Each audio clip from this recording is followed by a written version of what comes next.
Dear students, आज हम लोग प्रेजेंट इंडेफिनिट के अंतर्गत रूल 5 से आगे पढ़ेंगे। जैसा कि मैं अपने पूर्व के वीडियो में आपको रूल 4 तक बता चुका था, अफर्मेटिव, निगेटिव, जनरल और स्पेशल इंटरोगेटिव के बारे में।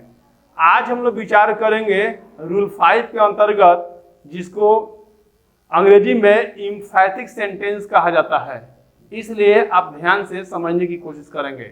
जैसा कि आप बोर्ड पर देख रहे हैं, सेंटेंस लिखा हुआ है। एम्फैटिक सेंटेंस के बारे में इसको हिंदी में कहते हैं बलदायक वाक्य। हिंदी में क्या कहते हैं? बलदायक वाक्य।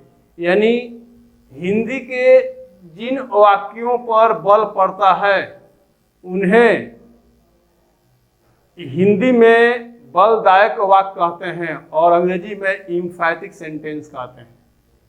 जैसा कि आप पहचान देख रहे हैं, बोर्ड पर लिखा हुआ है, कोई भी हिंदी का वाक्य हो, अगर उसके अंत में क्रिया के बाद ता तो है, ते तो है, ती तो है, तो वैसे वाक्यों को अंग्रेजी में एम्फैटिक सेंटेंस माना जाता है और इनका अंग्रेजी अनुवाद डू डज के द्वारा किया जाता है। जैसे कि आपको कुछ वाक्यों के द्वारा समझाने की कोशिश किया गया है। पहला वाक्य है राम पढ़ता तो है। आप इस वाक्य पर विचार करेंगे तो इसमें पढ़ना क्रिया है और क्रिया के बाद तो है, यानी ता तो है। तो इसका मतलब हुआ कि कथन पर बल पड़ रहा है। उसी तरह सेकंड वाक्य में आप देख सकते हैं, सीता भोजन पकाती तो है। यहाँ पर ती क्या है? यानी पकाना वर्ब है और वर्ब के अंत में ती तो है। जैसे कि लिखा हुआ है पहचान में, ती तो है, तो ती तो है। मैं पढ़ाता तो हूँ, तो लिखा हुआ है पहचान में ता तो है, या ता तो हूँ, तो मैं पढ़ाता तो हूँ।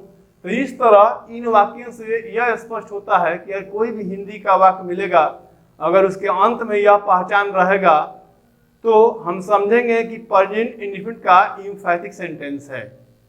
तो इसमें आप पहचान में कोई कंफ्यूजन नहीं होना चाहिए। अब हम लोग इसका फॉर्मूला क्या होता है, स्ट्रक्चर क्या होता है, उस पर विचार करेंगे। जैसा कि इसका फॉर्मूला लिखा हुआ है, सब्जेक्ट प्लस डू बटा does plus verb 1 plus object plus other words. यानी कोई भी सेंटेंस रहेगा तो हम सब्जेक्ट के अनुसार डू डज का प्रयोग करेंगे। अगर सब्जेक्ट रहेगा थर्ड पर्सन सिंगुलर अर्थात एक वचन कर्ता, तो डज का प्रयोग करते हैं। First person, second person, third person plural रहता है तो डू का प्रयोग करते हैं। जैसे आप देख सकते हैं, पहला वाक्य लिखा है राम पढ़ता तो है। तो राम यहाँ पर क्या है? थर्ड पर्सन सिंगुलर है, एक वचन। तो राम के अनुसार यानी क्रिया डज सिंगुलर प्रयोग किया गया है। इस तरह सेंटेंस सही है। राम पढ़ता तो है, तो राम डज रीड। इसको हमेशा आप याद रखेंगे। उसी तरह सेकंड वाक्य लिखा गया है, सीता भोजन पकाती तो है। तो सीता एक वचन में है, डज कुक फूड, अर्थात सीता के बाद डज आया है, डज के बाद क्रिया का पहला रूप यानी वर्ब 1 का प्रयोग किया गया है। इसको आप हमेशा याद रखेंगे।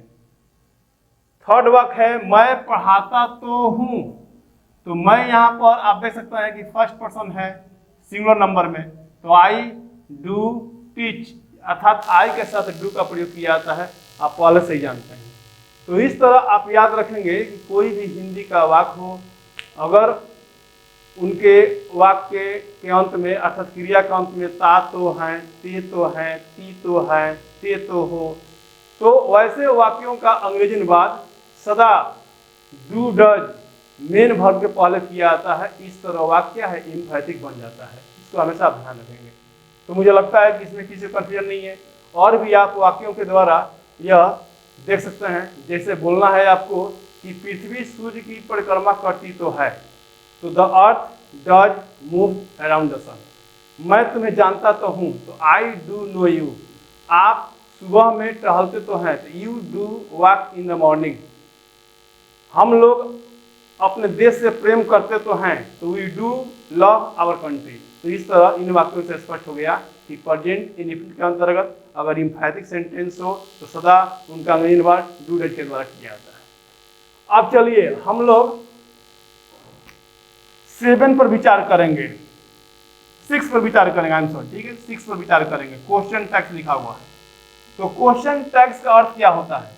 जब अपने कथन को अपने सपोर्ट में, ठीक है, यानी कोई भी अगर सेंटेंस रहता है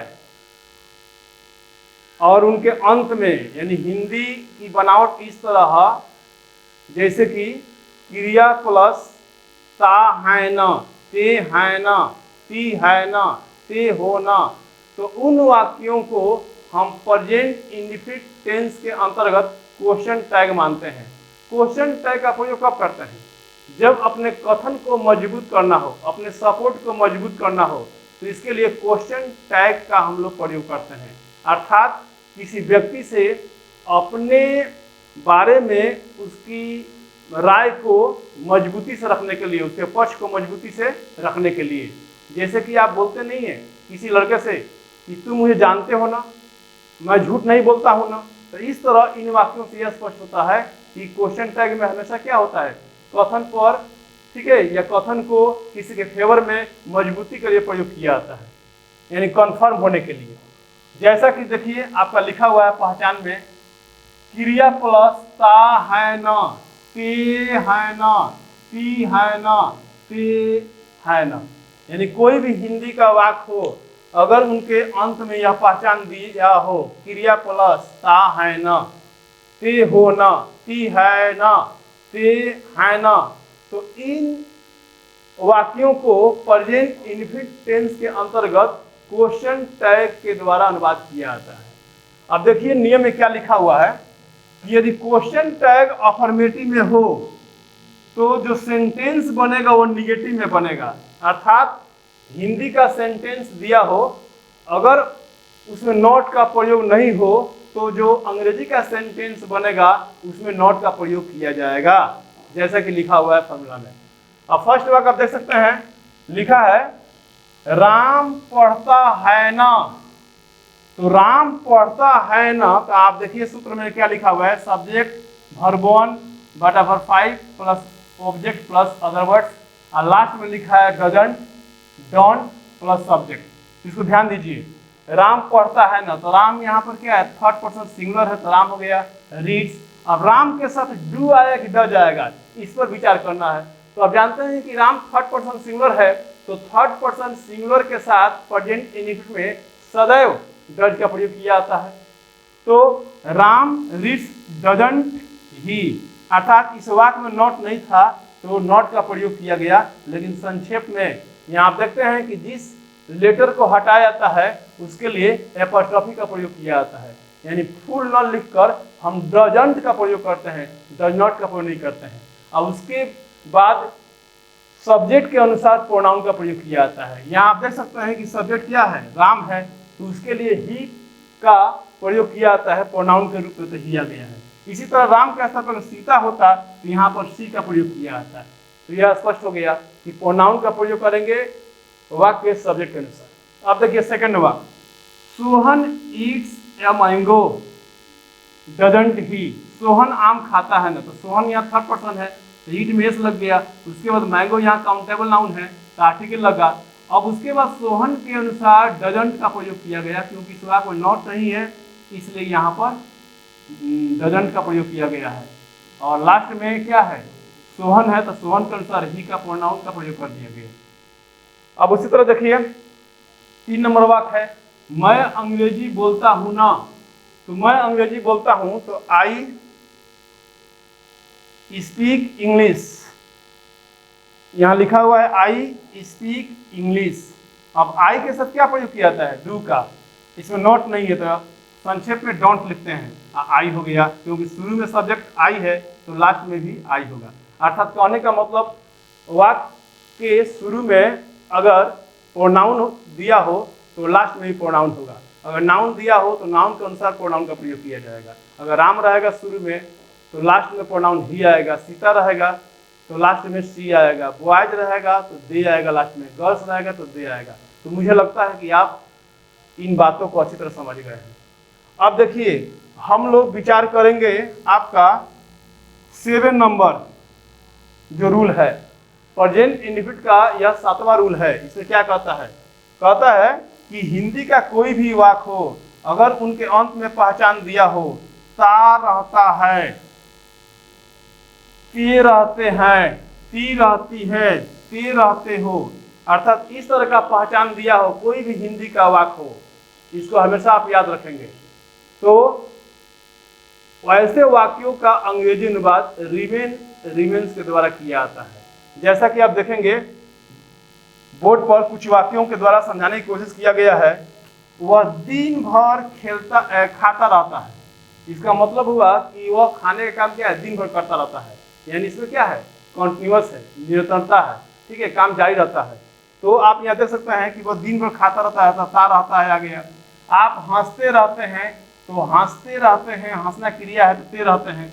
वे लोग गरीबों की मदद करते रहते हैं, मदद करना वर्ब है तो ते रहते हैं। इस तरह ता रहता है, ते रहते हैं, ती रहती है, ते रहते हो। तो वैसे वाक्यों का अनुवाद रिमेन बटा रिमेन्स द्वारा किया जाता है। अब यहाँ आप देखिए फॉर्मूला लिखा गया है, सब्जेक्ट प्लस रिमेन बटा remains plus verb plus I N G plus object plus other words. यानी इसी फॉर्मूला के माध्यम से इनका अंग्रेजी अनुवाद किया जाएगा। जैसे फर्स्ट वाक्य लिखा हुआ है वह दिन भर खाता रहता है, तो ही हो गया। अब ही के अनुसार क्या है? रिमेन्स होगा, क्योंकि ये थर्ड पर्सन सिंगुलर है तो रिमेन में से लग गया, तो ही रिमेन्स ईटिंग हो गया, क्योंकि नियम कहता है कि वर्ब में लगेगा आईएनजी, तो ही remains eating all the day. इस तरह वाक्य क्लियर हो गया।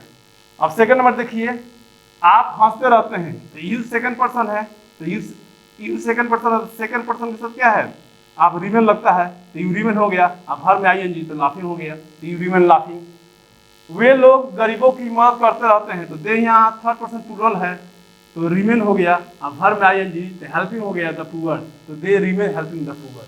यानी इस तरह कोई भी वाक्य रहेगा तो रिमेन बाटा remains plus verb plus ING के द्वारा हम बात करते हैं। जैसे और भी वाक्यों को हम ले सकते हैं, जैसे आप अपने दोस्तों की मदद करते रहते हैं, you remain helping your friends. वह सुबह में कसरत करता रहता है, तो ही remains taking exercise in the morning. तो इस तरह ऐसे वाक्यों का अंग्रेजी अनुवाद रिमेन, रिमेन्स के माध्यम से किया जाता है। तो मुझे लगता है कि आप सभी इन नियमों को आसानी से समझ गए होंगे और इन्हें आप बार बार पढ़ने की कोशिश कीजिएगा ताकि कोई कन्फ्यूजन ना हो। तो इस प्रकार मुझे लगता है कि इसमें कोई दिक्कत नहीं होनी चाहिए। यदि फिर भी आपको कोई डाउट हो तो आप कमेंट बॉक्स में पूछ सकते हैं, और यदि आपको यह वीडियो अच्छा लगे तो लाइक कीजिए और हमारे चैनल को सब्सक्राइब कीजिए और अपने दोस्तों के बीच अधिक से अधिक शेयर कीजिए।